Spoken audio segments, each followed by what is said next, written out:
Well, free speech has been ebbing away on college campuses, of course, for many years. Now, colleges seem increasingly able to take a joke, literally. Konstantin Kisin is a comedian. He's the host of the YouTube show TRIGGERnometry. He was recently invited to perform at a college in London, but the group that invited him asked that he sign a contract promising not to engage in any way in, quote, racism, sexism, classism, ageism, ableism, homophobia, biphobia, transphobia, xenophobia, Islamophobia, anti-religion, or anti-atheism. That's a long list. What was he supposed to joke about? Well, we've asked him to come on tonight to tell us. Mr. Kisin, thank you very much for coming on. First, is that real? Did you make up that list? Is this a comedy bit? No, it's not. It's been very good for my comedy. But actually, if you go further into the contract, they also demanded that all jokes must be respectful and kind, which I think really takes the biscuit. And as you know, I was born in the Soviet Union, and this really, getting this contract made me feel right at home.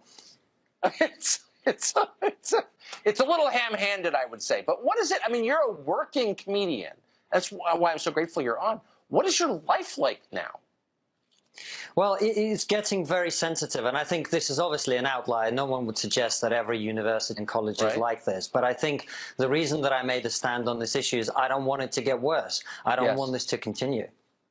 So, but it's so striking that this is being applied to comedians, these standards. They're being applied to all of us. We're all terrified. All of us live in fear, and freedom really is evaporating. But comedians used to be the one group that by definition was allowed to be transgressive, because that's the whole point of comedy, saying the thing everyone else is afraid to say. Is it ominous, do you think, that comedians aren't even allowed to practice comedy? I think so. We're the canary in the coal mine, and I think this is why it's gone viral. I think it's nothing to do with comedy, this story, actually. The reason that people all around the world are tuning in and watching the video we recorded of this is because it's not about comedy. It's about ordinary people up and down the country, and here in Britain and in America, feeling like they can't say what they think. I've had so many messages from people messaging me, all kinds of people, sometimes women going, you know what, I don't agree with radical feminism, and if I say that in the workplace tomorrow, I won't have a job anymore. So what it's coming to is the fact that everybody feels like we're all kind of under arrest. We're all everything we say can and will be used against us in the court of public opinion. And they're coming for the comedians first, because we're the ones that, as you say, are allowed to transgress, but everybody else feels it, and that's why the story's got the resonance that it has. It's not. This is not sustainable, this moment. Thank Kevin. Konstantin, thank you very much. God bless you for what you're doing. I appreciate it. Thanks for having me, Tucker.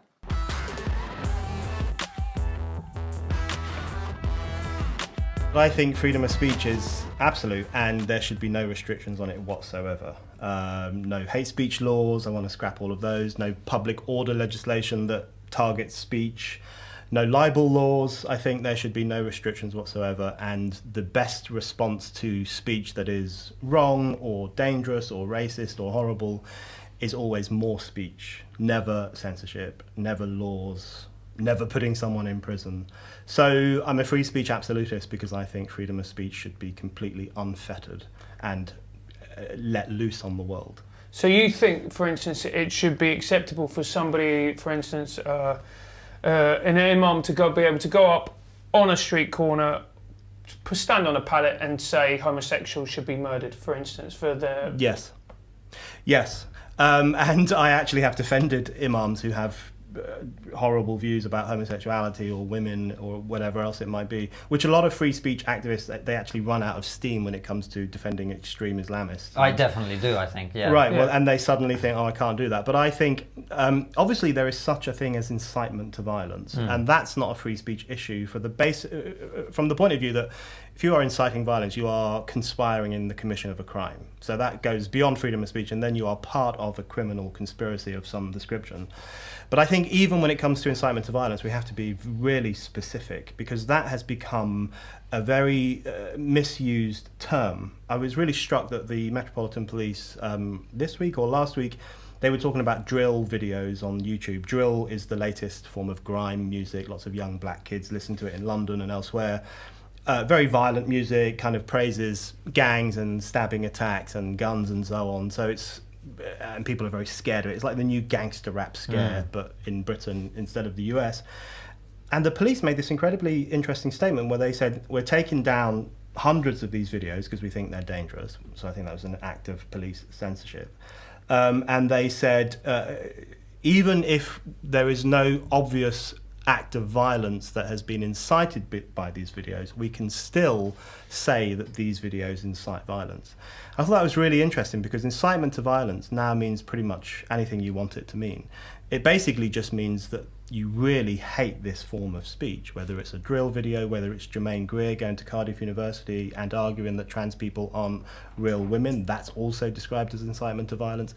Pretty much any form of speech can now be described as incitement to violence. So even there, I think we have to be very specific, and I would like to see evidence that the speech in question directly contributed to an act of violence before I would be willing to sanction any form of punishment for that speech. But what's interesting about that is that that argument has always been with us. If you think about the Jamie Bolger killings, I mean, 20 odd years ago, that was blamed on computer video games. If you think about the school shootings in Boulder, Colorado, they blamed it on Marilyn Manson. Yeah. Do you think you can ever attribute an act of violence to a particular type of thought, or oh yeah, I think you can. I think the guy Mark David Chapman, who shot John Lennon, was inspired to do so by J.D. Salinger's Catcher in the Rye.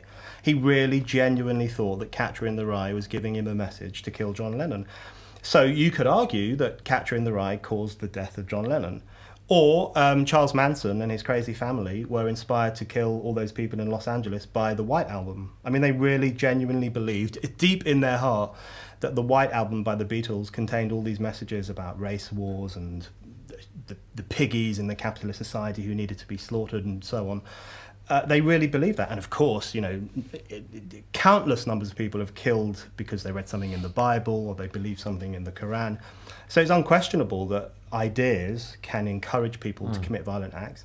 It's unquestionable that some people will look at a piece of art or read a book or hear a song and think to themselves, this work of art is telling me to do something really bad.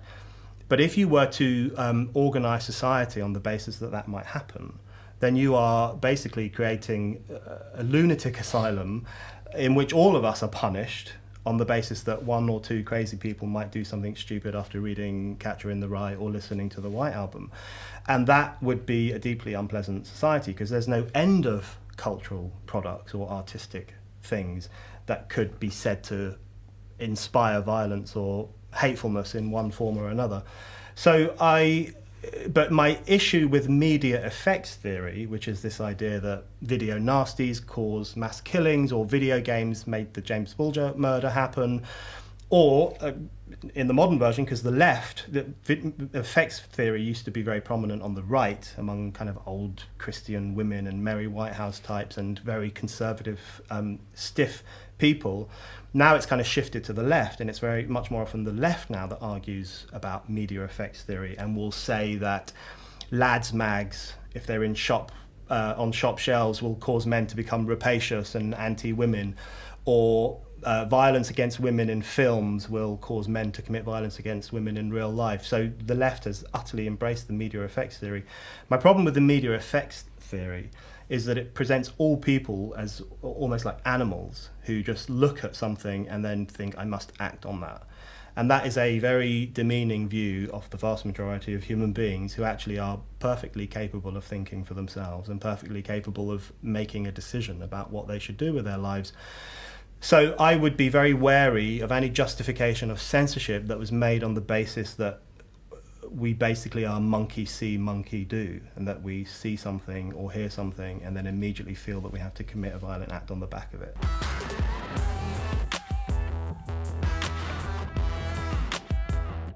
My model is non-violent direct action, inspired by people like Martin Luther King, but also Mohandas Gandhi and others.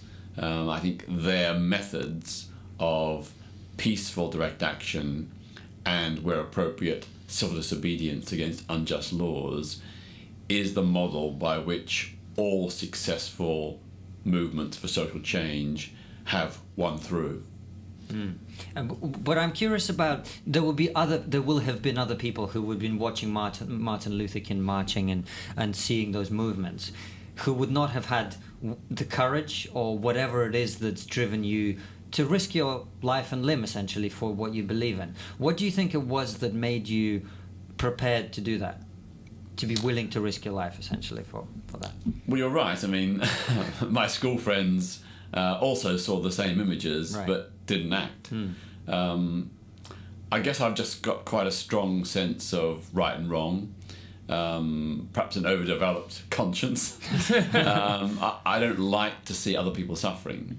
You know, I love freedom, equality, justice. I love other people. I put myself in their shoes. If it was me who was being persecuted or unjustly treated, I would want someone to help me. So when I see others suffering, I think, well, if I want others to help me in that situation, then surely I have some responsibility to do something to try and help them. And were you always like that? Were you like that as a kid? If you saw some injustice happening as a 10-year-old, would you try to step in or defend people who can do that? Yeah, and I don't know exactly where it came from. I suppose it's partly from my very strict, quite fundamentalist Christian upbringing. My parents instilled in me a very strong sense of, you know, follow your own conscience, don't just go along with the mob, think for yourself, stand up for what is right, even if it's unpopular, and, you know, from a religious point of view, be a good Samaritan. You know, don't walk by on the other side of the street when someone is suffering. So I guess that was part of the fact that impelled me to take up these human rights causes.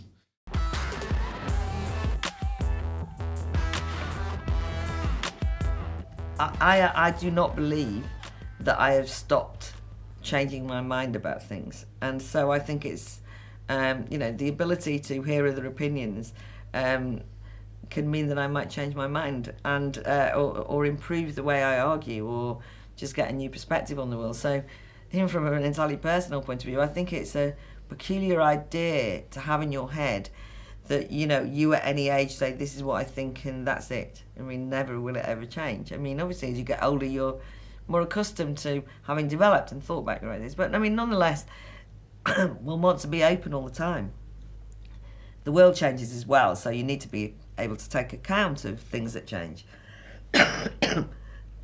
So that seems to me to be so important, because this idea that you sort of say, right, this is what I think, I'm never going to think anything else. I mean, you just hide under the bed. I mean, what does that mean? I mean, you just say, you know, how boring. It would mean that you'd read a book and nothing would occur. I mean, you know, that you'd never be able to watch a podcast and your brain work, because you'd say, no, this is what I think and nothing else will, you know. So for me, it's because we all, don't we, want to access new ideas to stimulate ourselves, to kind of test out. And also because, by the way, there's a lot of problems in the world that need solving, and we need as many people kind of addressing them as possible, and you need to be open-minded to consider that. I think as well that the intellectual life, by the way, is exciting, and I think that, you know, there's nothing more brilliant than when you read a novel, or you read I've just read Andrew O'Hagan's essay on Grenfell in the London Review of Books. It's like something like 30,000, it might even be longer, 30,000 words, but it's like a little book. I mean, I learned it's the most perfect essay. It makes you think, it's shocking, it's moving, it reveals new information, it's a brilliant piece of journalism, it's a fantastically important way of understanding the world. Demos have just brought out a new report on nostalgia, which is based on the notion that probably people voted Brexit and populism in France and Germany based on nostalgia, a thesis which I completely disagree with. But the report is well written, it's got great quotes in it, I loved it, I kind of learned a huge amount from it. So I didn't agree with the thesis, but it was fantastic. And, you know, and then I kind of bore everyone rich. I say, oh, God, you've got to read the Demo's book on this, you've got to read the Ella, as I'm doing with you.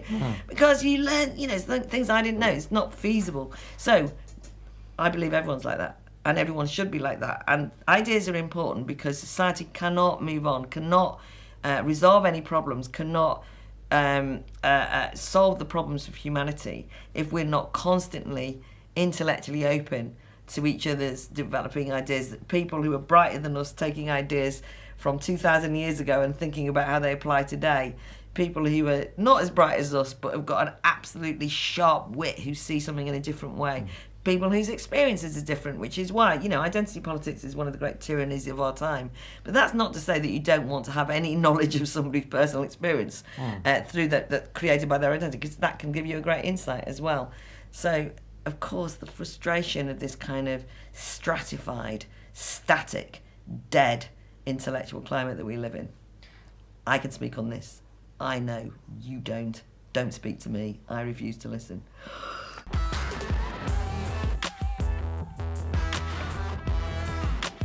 We talk to people on the right, we talk to people on the left, and I think it's the fact that we talk about free speech a lot. Yeah. I think that's the number one issue that makes you a fascist. That is a now. problem, and I think, to talk about the tone of the debate on the hard left is some of these terms like fascist, racist and stuff, is that they seem to think that they're like, in Karate Kid, the crane kick, they seem to think that that's always going to be the conversation ender. And once upon a time, possibly it was. Yeah. Problem is like you keep rolling it out every single day on Twitter, every single day online for people that patently aren't. It's such serious words. It's such an awful thing to be, like a genuine, like, biological racist. It's just probably the worst sort of view that you could hold. So once people see that applied to people that patently aren't, then the word has already lost its power. And that's what I think that they're running up against now. And in a way, and this is a problem for the left, is that, some legitimate call. I mean, it is very much the boy who cried wolf, isn't it? Some legitimate criticisms of people, and now people are able to sort of shrug them off because they're now looking at it in a litany of things where people have, again, it's this thing, hyperbole. People have tried to get an idea across the line with emotion and guilt trips rather than with reason. And it's a good example of what you're talking about, because like every time Francis calls Tommy Robinson far right on our show, we get a bunch of people going, he's not far right, he's just a normal guy. And you go, well, I mean, if he's not far right, what? Right. And I think the reason people now think that way is because that label of racist or fascist has been so debased that no one really knows what a racist is anymore. Yes. Do you know what I mean? Yeah, and I think as well, like, and this is one of the problems is in public life is like, do you remember when people get accused of being racist? No one ever owned it either, and I'm not. This is not a proving of racism, but I thought, but when people say that things that are patently fucking racist, right? Or been caught saying stuff that's racist, like Mel Gibson. I mean, those phone calls. If you've never, I mean, they're just mind blowing, right? But if someone had just come out and just said, they never say it. They say, and not only that, they always go to the opposite of saying, I'm the least racist person. You go, mate, you ain't the least. You know what I mean? You don't use those words, Mel, if you're not a little bit, I'm just saying it's a spectrum and, you're closer to that end than you are that end. So I think on both sides it's been fudged, right? You get the people that are calling people racist that possibly aren't racist, and then people who are clearly racist, like you say, going, no, me. You ask anyone in the tiny community of my wife, right? and they'll tell you I'm a lovely bloke. Well, a person that possibly depends on me being in work. Weirdly, they will support my character.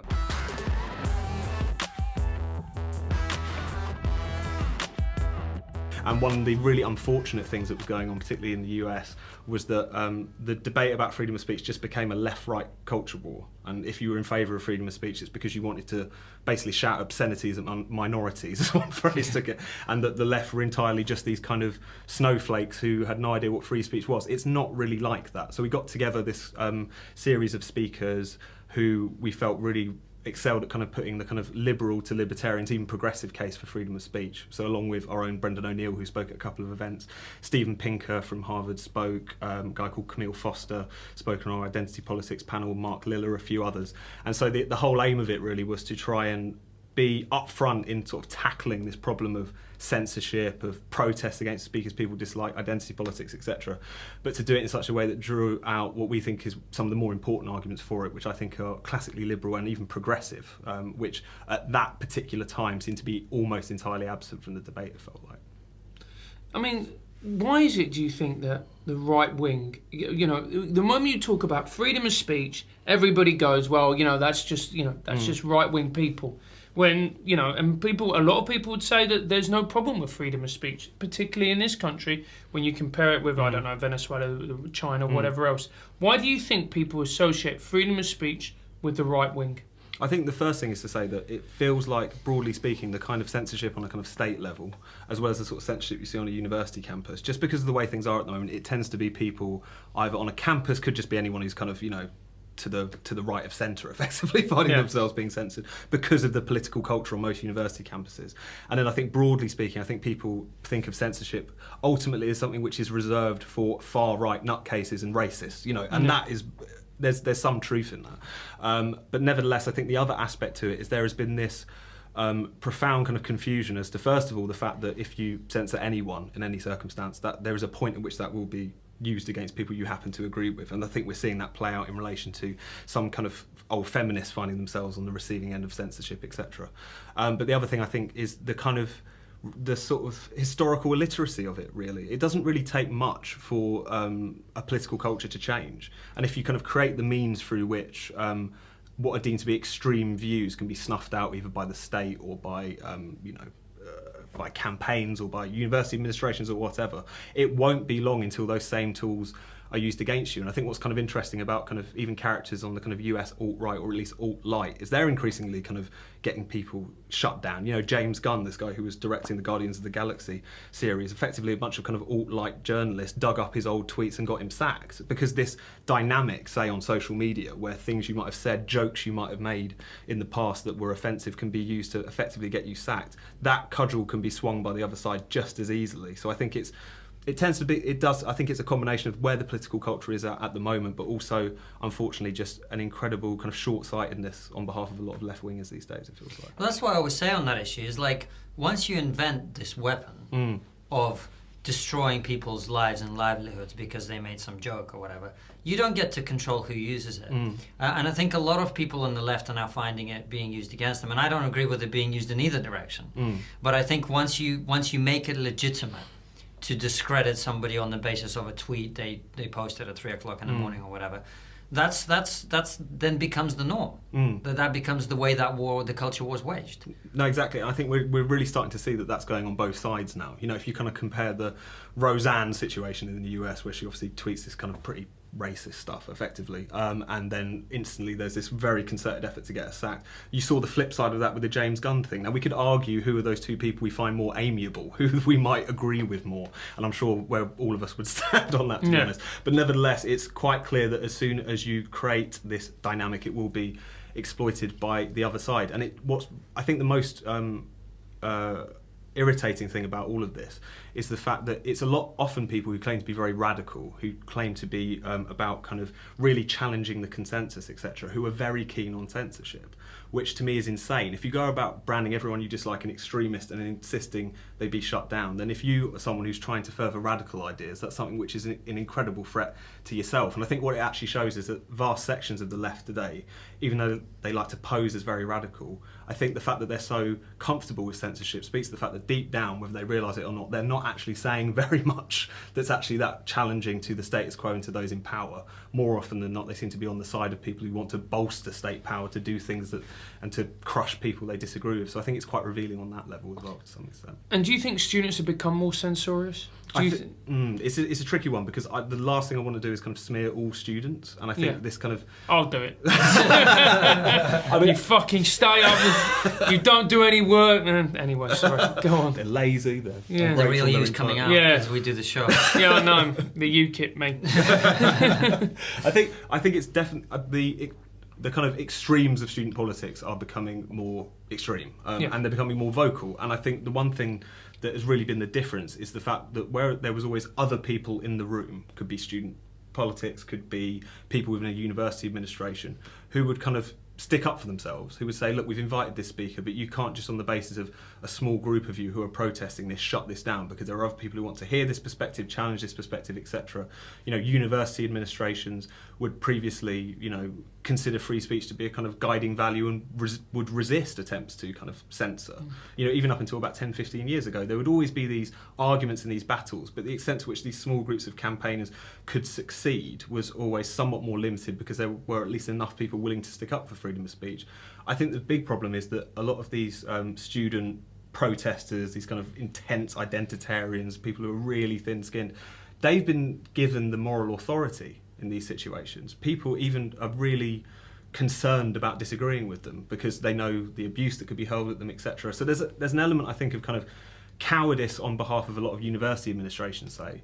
And I think in relation to students more broadly, I think there's a very strong conformist climate, which makes them more likely to either just keep their mouth shut or just kind of leave them to it. So I think that whilst these people have always kind of existed, I think the big change now is, unfortunately, there's just so little pushback against them, and I think that has allowed them to kind of chalk up more wins insofar as censoring people, but also for their ideas to become more and more strange and more extreme, because there's no one really in the room to kind of temper and challenge them, it feels like. So what you're saying really is not the students have become more censorious, it's that the silent majority has become increasingly more silent. I think so. I mean, you do start to see those things changing. I mean, because a lot of the work that we've been doing, particularly in the UK, has been directly with students. We've run kind of tours of universities, working with students to set up debates before. We've worked with them on developing our university rankings, which we've done over the last 4 years, which looks at free speech policies, etc. And there is a growing number of them, of left, right and neither, who are increasingly appalled by this, and they kind of recognise that a lot of this really holds them in contempt in particular, because if you go around saying that we can't have this speaker on campus because it will hurt you, it will effectively either hurt you psychologically or you might be stupid enough to be won over by it, people are really reacting to that in a kind of visceral way. And I also think because of the fact that the bar for censorship on campus has been getting lower and lower. I mean, up until about 10 years ago, it was really only about kind of far-right nutcases that this debate was had out. But, you know, as of a few years ago, the stories you're seeing in the newspaper is Birmingham University banning sombreros. And I think this has created a kind of visceral Because it's cultural appropriation? Because it's cultural appropriation. Let's play this this oppression bingo.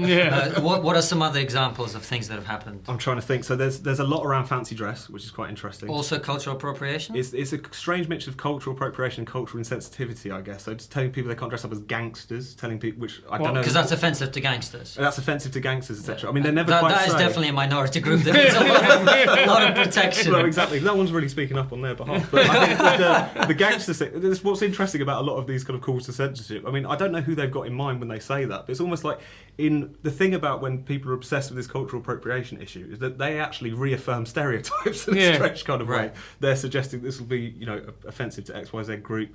I think it's the thing that really makes not so much laugh but worry, I guess, is the fact that you've even had, it seems like so many kind of people in student unions who obviously do the lion's share of this kind of censorship on campus, they almost have so little self-awareness that you have ridiculous situations like no gangster costumes, or things that we've been seeing recently over the last couple of years, which is free speech societies, for instance, being blocked from being set up. And I think my favourite example was a couple of years ago at the University of Oxford, where a bunch of students got together in response to the kind of censorious climate on campus and wanted to start a free speech magazine called No Offence. And it was banned from the Freshers' Fair and reported to the police. And I think that's just, I think goes to show the fact that so much that we see on campus, it's so ridiculous that it's often tempting, I think, whether you're a student there or actually just looking on to think, why does it matter? But I think actually it speaks to how unchecked a lot of this has gone, because we're not even talking about things that anyone with a modicum of common sense would think were a problem anymore. It's really gotten that bad, it feels like. As always, follow us on social media at TriggerPod. Subscribe to this YouTube channel if you enjoyed it. And also as well, if you really like it, just recommend it to someone. That's it. Tell a friend. And most importantly, if you've already subscribed, click that bell right next to the subscribe button to make sure you get notified every time we release a video. And thanks a lot for watching. See you next week. See you next week. Bye-bye.